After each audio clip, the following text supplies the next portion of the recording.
Ah, fourth grade. So glad I survived that class. See, I was hoping for a normal fourth grade experience. Nothing too crazy, just a normal classroom.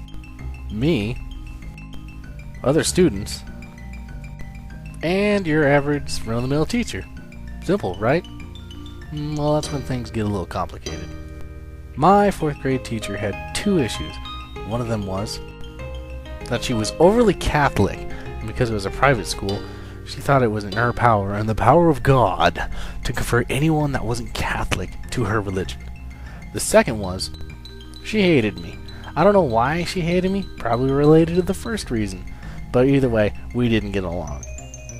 And she looked like a bloody crow. Sounded like it too. You know, nails on the chalkboard kind of squawk noise. But anyways, school would start, and our first class of the day was a Bible lecture. Now the problem with that is I wasn't a very good reader, and for some reason, I always got picked, at least 35% of the chance, to read out loud to the class. I'd just be sitting there, all of a sudden I hear the ding of the bell, and I'd go, oh God, oh God, oh Lord, it's that time again, oh boy. I would look up to the sky, clench my fists tightly together, and begin to pray for any miracle, anything. Just hope that she wouldn't pick me this time. But of course, that's a fallacy. Right off the bat, I'd hear in her nasty voice, "Chris, read out loud for us!" And I'd just go, ah, shit. Okay, it was probably a different word, but I'm being nice. And of course, I wouldn't say that out loud, or God forbid the ruler would come, and I didn't like the ruler. So I'd open up my Bible and look at what seems to be a totally different language.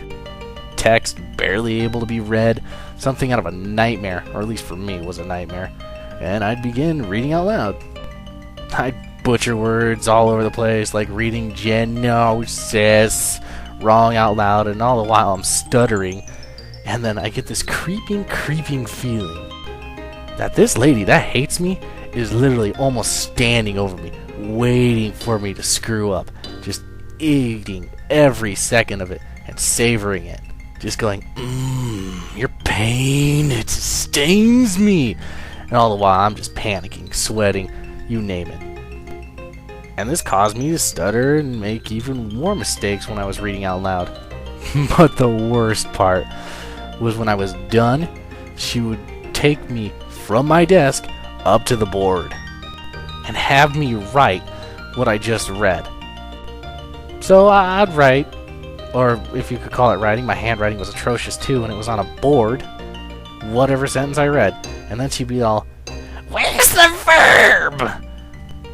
And I'd be all, "What's a verb? Because I don't know this."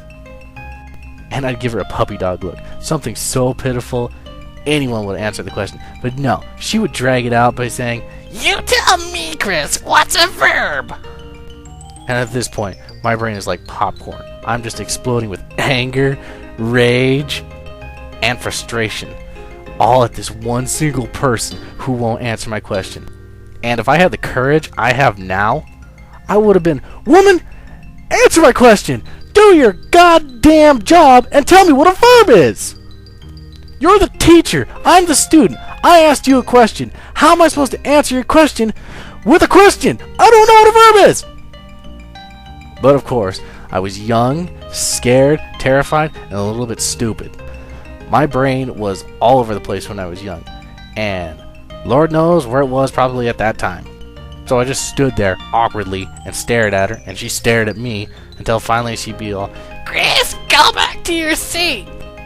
And I'd go back to my seat, slightly scarred, slightly deafened by her horrid voice, and sit there going, "God, I hate this world." And that was my experience in the beginning. Oh, I had a whole day with this woman. End!